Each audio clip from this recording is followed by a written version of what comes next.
Hello friends, स्वागत है आपके अपने यूट्यूब चैनल सिविल पावर में। पिछले वीडियो में हमने question number 25 SSC JE previous year solar paper के क्वेश्चन नंबर 25 तक कर लिए थे। इस वीडियो में क्वेश्चन नंबर 26 से हम स्टार्ट करेंगे। वीडियो को स्टार्ट करने से पहले सभी फ्रेंड्स हमारे चैनल को सब्सक्राइब कर दीजिए, लाइक कीजिए, शेयर कीजिए, बेल आइकन को दबाना ना भूलें ताकि अपडेटेड वीडियो का नोटिफिकेशन आपको मिल सके। डिस्क्रिप्शन में हमारा टेलीग्राम का लिंक भी आपको दिया हुआ है, उसको आप ज्वाइन कीजिए ताकि आपको अपडेटेड वीडियो आपको मिल सके। क्वेश्चन नंबर 26 देखिए, Poisson ratio is defined as. Poisson ratio का क्वेश्चन बार बार अब तक किया है, तो पॉइजन रेशियो तो आपको याद ही हो गया कि पॉइजन रेशियो को म्यू से डिनोट करते हैं और पॉइजन रेशियो का फॉर्मूला होता है लेटरल अपॉन में linear strain. Lateral strain upon में लीनियर स्ट्रेन होता है, तो लेटरल अपॉन में लीनियर का लेटरल अपॉन लीनियर मतलब लॉन्गिट्यूडनल, लीनियर को लॉन्गिट्यूडनल भी कहते हैं। यदि यहाँ पे लेटरल स्ट्रेन अपॉन में लॉन्गिट्यूडनल मतलब कि लॉन्गिट्यूडनल मतलब लीनियर स्ट्रेन होता है, यहाँ पे B is the correct answer होगा। जो लेटरल स्ट्रेन होती है वो change in dia upon original dia होता है, और लॉन्गिट्यूडनल जो स्ट्रेन होती है वो आपको चेंज इन लेंथ अपॉन में ओरिजिनल लेंथ होती है। यहाँ पे दिया भी है म्यू को किस तरीके से उन्होंने लिखा हुआ है, चेंज इन डाया अपॉन में ओरिजिनल डाया अपॉन में चेंज इन लेंथ अपॉन में ओरिजिनल लेंथ हो। चेंज इन लॉन्गिट्यूडनल स्ट्रेन जो होती है वो तो होता है चेंज इन लेंथ अपॉन में ओरिजिनल लेंथ होती है, और जो लेटरल स्ट्रेन होती है वो भी आपकी होती है चेंज इन डाया अपॉन में original dia. Okay, next point है आपका question number 27। The ratio of, जैसे मैंने लिखा lateral strain change in dia upon में ओरिजिनल डाया, और लीनियर स्ट्रेन लिखा है चेंज इन लेंथ अपॉन में ओरिजिनल लेंथ होता है। क्वेश्चन नंबर 27 देखिए, the ratio of normal stress to volumetric strain is defined as. Ratio of normal stress to volumetric strain, normal stress का volumetric strain का ratio क्या कहलाता है आपका, बल्क मॉडुलस। जैसे कि और वॉल्यूमेट्रिक स्ट्रेन क्या होगा, change in length change in volume upon में ओरिजिनल वॉल्यूम होता है। यहाँ पे रिलेशनशिप भी आपको ई जी के और म्यू चार जो कांस्टेंट है उनमें रिलेशन भी आपको लिखे हैं, आपको याद करने। ई बराबर 2g 1 प्लस म्यू, जी आपका modulus of rigidity, E the modulus of elasticity, mu is the Poisson ratio, और पॉइजन रेशियो को 1/m से नोट करते हैं। ई बराबर 3k 1 - 2 म्यू, ई बराबर 9kg अपॉन 3k प्लस जी, और म्यू बराबर 3k - 2g upon 6k plus 2g। ये चार रिलेशनशिप है, आपको याद रखना है ई के जी और म्यू में।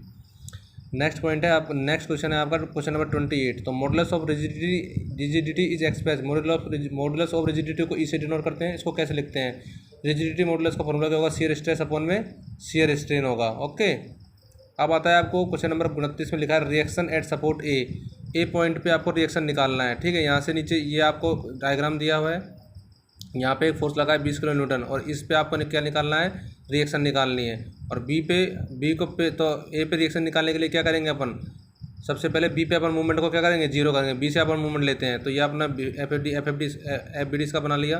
बी से ऊपर लग रहा है लोड, ये 100 डिस्टेंस है, ये 100 है, ये ए पॉइंट है, इस पर आर ए रिएक्शन लग रही है, ये आर बी पर रिएक्शन लग रही है।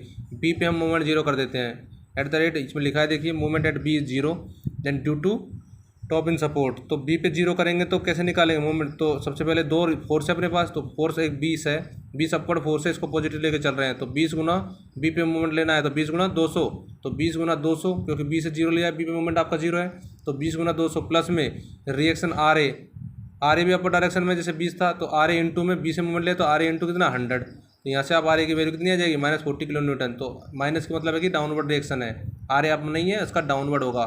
माइनस ये शो करता है कि आर ए अपवर्ड नहीं लग रहा, आर ए का वैल्यू ऐसे है। ठीक है, आर ए का डायरेक्शन ये है, ठीक है, अपवर्ड होगा, माइनस का मतलब ये कह रहा है। अपन ने लिया था इसको अपर डायरेक्शन में, लेकिन है ही डाउनवर्ड में, ये शो कर रहा है ना आपको माइनस। नेक्स्ट है आपका the ability of material to absorb strain energy till the elastic limit is known as. किसी भी मटेरियल की स्ट्रेन एनर्जी को एब्जॉर्ब करने की लिमिट इलास्टिक लिमिट तक है, तो वो क्या प्रॉपर्टी शो करता है वो मटेरियल, वो आपका क्या, रिजेलेंस। आपको पता है जो मटेरियल आप एब्जॉर्ब करता है स्ट्रेन एनर्जी को till elastic limit is known as resilience, बताया था आपको, पहले ही बता दिया इसका। ओके, नेक्स्ट है आपका, नेक्स्ट आपका होगा क्वेश्चन नंबर 31 देखिए। क्वेश्चन नंबर 31 में क्या लिखा है, out of the following which is least elastic. इनमें से कौन सा सबसे ज़्यादा कम इलास्टिक है। तो मैंने बताया था आपको, यहाँ पे जो आपका वो होता है रबर है, जो आपका रबर होता है वो परफेक्ट प्लास्टिक है, पर जो उसका पॉइजन रेशियो कितना होता है, तो ज़्यादा होता है। तो रबर क्या है, परफेक्ट प्लास्टिक होता है, तो लीस्ट इलास्टिक कौन होगा, तो रबर ही होगा। जो परफेक्ट प्लास्टिक है रबर, तो सबसे कम इलास्टिक कौन होगा, रबर होगा।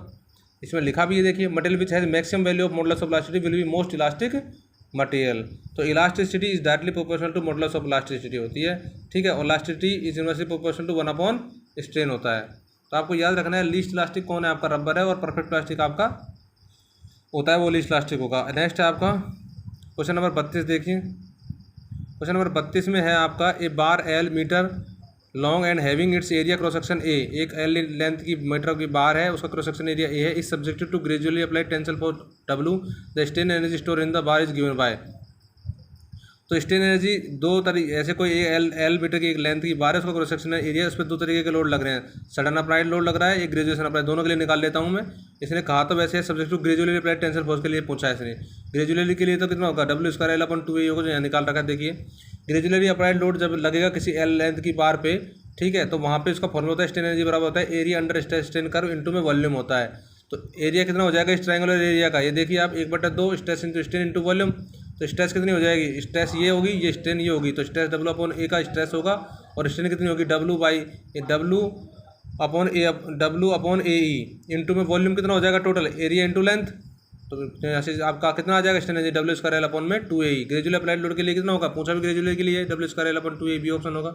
और सडन अप्लाइड लोड के लिए क्या होगा, सडन अप्लाइड किया है तो आपका जो वेरिएशन डायग्राम स्ट्रेस स्ट्रेन होगा, तो यहाँ पे डब्ल्यू अपॉन ए आपकी स्ट्रेस होगी, और जो आपका स्ट्रेन होगा डब्ल्यू अपॉन ए ही होगा, ठीक है। तो यहाँ से भी इसका जैसे यहाँ फॉर्मूला पुट किया था वैसे लग देंगे। रेक्टेंगुलर का क्या होगा, बी इंटू डी होगा, 1/2 आधार गुणा हो जाए 1/2 बी इंटू एच होता है इसका, तो इसका क्या होगा बी इंटू एच ही हो जाएगा, डब्ल्यू अपॉन ए इंटू में एच हो जाएगा, डब्ल्यू अपॉन ए इंटू ई और इंटू में वॉल्यूम। तो वॉल्यूम क्या होता है एरिया इंटू लेंथ, तो इसका डब्ल्यू स्क्वायर एल अपॉन में ए ही हो जाएगा। तो ग्रेजुअली के लिए कितना हो जाएगा W square L upon 2a और सडन अप्लाई के लिए होगा W square L upon A. Next है आपका question number 33, Hooke's law is valid up to. Hooke's law कब वैलिड होता है, हुक्स लॉ जब वैलिड होता है जब आपका material is homogeneous isotropic and elastic होता है, ठीक है। और हुक्स लॉ वैलिड होता है stress is directly proportional to strain and limit of proportionality. Hooke's law is valid up to limit of proportionality and condition क्या होती है stress is directly proportional to strain, या फिर आपके मेटेरियल क्या होते हैं होमोजेनियस आइसोट्रोपिक इलास्टिक मटेरियल होना चाहिए। नेक्स्ट है आपका क्वेश्चन नंबर 34 देखिए। क्वेश्चन नंबर 34 में आपको क्या गिवन है, क्वेश्चन नंबर 34 में लिखा है for a beam carrying a uniform distributed load the strain energy will be maximum in case the beam. इसने कहा है कि ऐसे कौन सी इन चारों में से कौन सी बीम है जो मैक्सिमम स्ट्रेन एनर्जी रखती हो तब आपका यूडीएल लग रहा हो। तो स्ट्रेन एनर्जी का फॉर्मूला क्या होता है, m² dx अपॉन 2a ही होता है। तो मैं चारों बीमों को लगा के देख लेता हूँ। जैसे आपके कैंटिलीवर है, प्रॉपर कैंटिलीवर है, इसमें यूडीएल लगाया तो इसका मैक्सिमम बेंडिंग मोमेंट कितना होता है W² अपॉन 8। तो यहाँ वैल्यू मैंने पुट की तो ये आता है 1/184.6 W⁴ अपॉन EI होता है। फिर फिक्स सपोर्ट के लिए मैंने निकाल लिया यूडीएल लगा के, मैक्सिमम बेंडिंग मोमेंट कितना होता है W² अपॉन 12 पुट कर दिया यहाँ पे, तो स्ट्रेन एनर्जी ये वाली आ जाएगी। कैंटिलीवर बीम के लिए maximum bending moment WL² upon 2 यहाँ पुट कर दिया M की जगह, तो स्ट्रेन एनर्जी आपकी आ जाएगी WL⁴ अपॉन 8EI। और सिंपली सपोर्टेड विद यूडीएल की बात करें तो maximum bending moment WL² upon 8 और यहाँ पे वैल्यू M की जगह पुट कर दिया इसको, तो ये आपके मैक्सिमम ये आपकी स्ट्रेन एनर्जी आ जाएगी। तो इन चारों में से सबसे ज़्यादा मैक्सिमम स्ट्रेन एनर्जी कितनी हो किसकी होगी, कैंटिलीवर वाले की होगी, क्योंकि 1/8 का डिवाइड हो रहा है, तो यहाँ पे वैल्यू आपकी ज़्यादा ही होगी। और ये सब 5 में 384 का भाग लग रहा है, 1 में 384 का, 1 में, तो ये वैल्यू क्या होंगी कम कम होंगी। तो मैक्सिमम स्ट्रेन एनर्जी की वैल्यू कौन देगा आपको, कैंटिलीवर विद यूडीएल, तो आपका कैंटिलीवर बीम सही होगा। नेक्स्ट है the ability of a material to absorb energy till the breaking of the rupture. ऐसा मटेरियल की एनर्जी जब the ability of a material to absorb energy till the breaking of rupture take place, क्या होगा, toughness property कहलाएगी। Toughness मतलब impact property तो show करता है, टफनेस का को डायरेक्टली इम्पैक्ट को शो करता है। यदि आप बात की जाए किसकी, यदि आप बात करें एब्रेशन की बात करें तो हार्डनेस की बात करेगा। एब्रेशन क्या करता है, हमेशा हार्डनेस की बात करता है, टफनेस हमेशा इम्पैक्ट की बात करता है, ठीक है। नेक्स्ट है आपका नेक्स्ट क्वेश्चन है Poisson ratio mu is define the ratio of. Poisson ratio मैंने बार बार बताया आपको, लेटरल अपॉन में लीनियर स्ट्रेन, लेटरल या फिर लेटरल अपॉन में लॉन्गिट्यूडनल स्ट्रेन या फिर लीनियर स्ट्रेन होता है। म्यू को लेटरल स्ट्रेन अपॉन में लॉन्गिट्यूडनल मतलब कि linear, change in dia upon original dia upon में change in length upon original length होता है। नेक्स्ट क्वेश्चन है आपका विच of the following is dimensionless quantity. Dimensionless quantity strain होगा, क्योंकि स्ट्रेन का फॉर्मूला क्या होता है, change in length upon original length, दोनों लेंथ है, दोनों लेंथ से लेंथ का दोनों की क्वांटिटी तो कट जाएगी ना, तो M0 L0 T0, तो मतलब यहाँ तो पता लगे डायमेंशनलेस क्वांटिटी आपकी स्ट्रेन है। लेकिन यहाँ देखिए दोनों सबका लिखा है, शेयर फोर्स का न्यूटन में लेते हैं तो ML T-2 होगा डायमेंशन, स्ट्रेस का न्यूटन पर mm करें तो इसका भी कोई डायमेंशन होगा, स्ट्रेन का डायमेंशन लेस होता है। मॉडुलस ऑफ इलास्टिसिटी का न्यूटन पर mm इसका लेके चलते हैं तो ML-1 T-2 इसका होगा। ओके, नेक्स्ट क्वेश्चन है आपका 38 नंबर पॉइंट देखिए। 38 नंबर पॉइंट में आपका लिखा है the ratio of normal stress to normal strain. Normal stress to normal strain का रेशियो क्या होगा आपका, ये तो यंग लॉस ऑफ इलास्टिसिटी होगा। ओके, नेक्स्ट 39 पॉइंट देखिए the property of a material by which it gets permanent deformation under load which is not recovered after removal. ऐसी property का किसी मटेरियल की ऐसी प्रॉपर्टी जिसमें आप लोड लगाते हैं और परमानेंट डिफॉर्मेशन होता है, परमानेंट डिफॉर्मेशन उसमें होने लग जाता है, मतलब कि वो जैसे लोड उस पर हटाएंगे तो उस पर रिकवरी नहीं करेगा वो। तो ऐसी प्रॉपर्टी क्या होती है? वो प्लास्टिसिटी प्रॉपर्टी होती है किसी मटेरियल की, मतलब उस पर आपने लोड लगाया, लोड लगाने के बाद उस पर परमानेंट डिफॉर्मेशन हो रहे हैं और लोड हटाने के बाद वापस रिकवर नहीं कर रहा है, तो इसका मतलब है कि उसकी प्रॉपर्टी क्या है? वो प्लास्टिसिटी प्रॉपर्टी को शो कर रहा है वो मटेरियल। ओके, नेक्स्ट है a linear force deformation relationship obtain of a material. Linear force deformation relation, linear force deformation relation मतलब कि स्ट्रेस स्ट्रेन कर्व है जो फ्लो को फॉलो करता है, सीधी सी बात है। लीनियर फोर्स डिफॉर्मेशन रिलेशन जो होता है वो स्ट्रेस स्ट्रेन कर्व को शो करता है। ये देख लीजिए, ओ ए पॉइंट तक जा रहा है, तो यहाँ पे लीनियर फोर्स डिफॉर्मेशन रिलेशन है, तो स्ट्रेस स्ट्रेन कर्व है और stress strain curve Hooke's law को फॉलो करता है। यदि कभी बात कर लीजिए कि लीनियर फोर्स डिफॉर्मेशन रिलेशन किससे डिपेंड करता है, तो वो हुक्स लॉ पे आपका डिपेंड करेगा। नेक्स्ट है question number 41, the property of a material by which it can be की बेटन और रोल इनटू प्लेट्स। जो प्लेट में कन्वर्ट हो रहा है इसका मतलब कि वो मेलेबिलिटी को शो कर रहा है, ठीक है। Malleable convert thin plate thin wire में कन्वर्ट होता है तो वो मेलेबिलिटी प्रॉपर्टी को शो करता है वो मटेरियल। नेक्स्ट है Poisson ratio is defined as lateral, ये बार बार आता है, लेटरल अपॉन में लीनियर स्ट्रेन होता है और पॉइजन रेशियो की वैल्यू -1 to 0.5 होती है। -1 मोन्टिश्यूज के लिए होती है, 0.5 वैल्यू होती है जो आपकी -1 आपकी मोन्टिश्यूज के लिए होती है, ठीक है। नेक्स्ट है strain energy due to sudden axial load is given by sigma resultant strain है, पी एक्सल लोड है, डेल्टा डिफॉर्मेशन है, स्ट्रेन है, ई मॉडुलस ऑफ प्लास्टिसिटी है। तो सडन एक्सल लोड के लिए जो आपकी स्ट्रेन एनर्जी होगी वो कितनी होगी? वो तो आपकी होगी सडन के लिए आपकी पी इंटू डेल्टा होगी, और यदि ग्रेजुअली की बात करेंगे तो 1/2 पी इंटू डेल्टा होगी। तो इसके अंदर सडन के लिए बात की है तो आपको पी इंटू डेल्टा, यदि ग्रेजुअली की बात करते तो 1/2 पी इंटू डेल्टा होता है। न लिखा भी हुआ है सडन के लिए यू बराबर strain energy P into delta, और ग्रेजुअली के लिए लिखा है 1/2 पी इंटू डेल्टा, जो मैंने आपको पीछे भी बताया है उसमें क्वेश्चन। नेक्स्ट है क्वेश्चन नंबर 44। क्वेश्चन नंबर 44 में लिखा है total number of elastic constant open isotropic material. Isotropic के लिए कितना होगा? इलास्टिक कांस्टेंट 2 होता है, एन ऑर्थोट्रोपिक के लिए 9 होगा और एनआइसोट्रोपिक के लिए 21 होगा। ये आपको याद रखना है। इन जो total number of elastic constant isotropic के लिए होता है आपका 2, ऑर्थोट्रोपिक के लिए 9, एनआइसोट्रोपिक के लिए 21 होगा, और जो 2 होते हैं वो आपका ई और म्यू होता है, ठीक है। नेक्स्ट क्वेश्चन है आपका क्वेश्चन नंबर 45। देखिए, creep of a material is, creep time dependent property होती है आपकी, टाइम डिपेंडेंट क्रीप प्रॉपर्टी है। नॉट बीइंग डक्टाइल गलत है, नॉट टू बिकम ब्रिटल गलत, disappearance of deformation on removal of load गलत, creep continue deformation with under sustained loading. तो मैंने बताया था आपको टाइम डिपेंडेंट प्रॉपर्टी है और कंटिन्यू डिफॉर्मेशन होता है with time under sustained loading होता है, ठीक है। लिखा भी it is a time dependent deformation होता है। नेक्स्ट क्वेश्चन है आपका question number 46, which of the following is relatively ductile material. इन चारों में से कौन सा रिलेटिवली डक्टाइल मटेरियल है?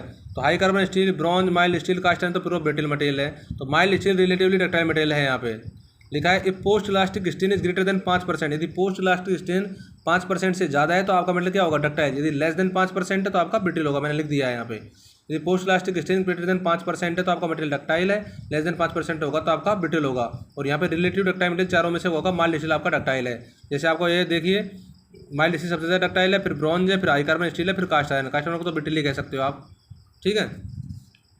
नेक्स्ट है आपका क्वेश्चन नंबर 47। देखिए, क्वेश्चन नंबर 47 में लिखा है इन ब्रिलनेस हार्डनेस टेस्ट, ब्रिलनेस हार्डनेस टेस्ट जो किया जाता है हार्डनेस के लिए, उसमें टाइप ऑफ इंटेंडर जो आपका नॉक होती है जिसे हार्डनेस टेस्ट करते हैं, वो ब्रिलनेस हार्डनेस टेस्ट में जो इंटेंडर होता है वो किसका यूज़ लिया जाता है? हार्ड स्टील बॉल का यूज़ लिया जाता है। ये बहुत इंपॉर्टेंट क्वेश्चन है, आपको याद रखना है। इन ब्रिलनेस हार्डनेस टेस्ट के अंदर जो इंटेंडर यूज़ लिया जाता है वो हार्ड स्टील बॉल का होता है। Brinell hardness test use for hardness steel ball as indenter, इसका 10 mm का डायमीटर होता है। जो बॉल का जो डायमीटर होता है आगे का वो 10 mm का डायमीटर होता है, ये भी आपको याद रखना है। और diamond indenter is use in Rockwell test, जब हार्डनेस रॉकवेल हार्डनेस टेस्ट जब हम करते हैं तो उसमें जो इंटेंडर यूज में लिया जाता है तो वो डायमंड का इंटेंडर यूज में लिया जाता है, ध्यान रखेंगे ये बात, ठीक है।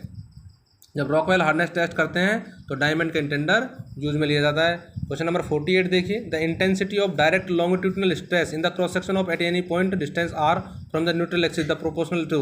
तो बेंडिंग मोमेंट फॉर्मूला के अकॉर्डिंगली वो किसके प्रोपोर्शनल होगा? आपके आर के प्रोपोर्शनल ही होगा। तो m/i σ/y E/r है, तो यहाँ से जो डायरेक्ट प्रोपोर्शनल होगा वो किसके होगा? आर के प्रोपोर्शनल होगा।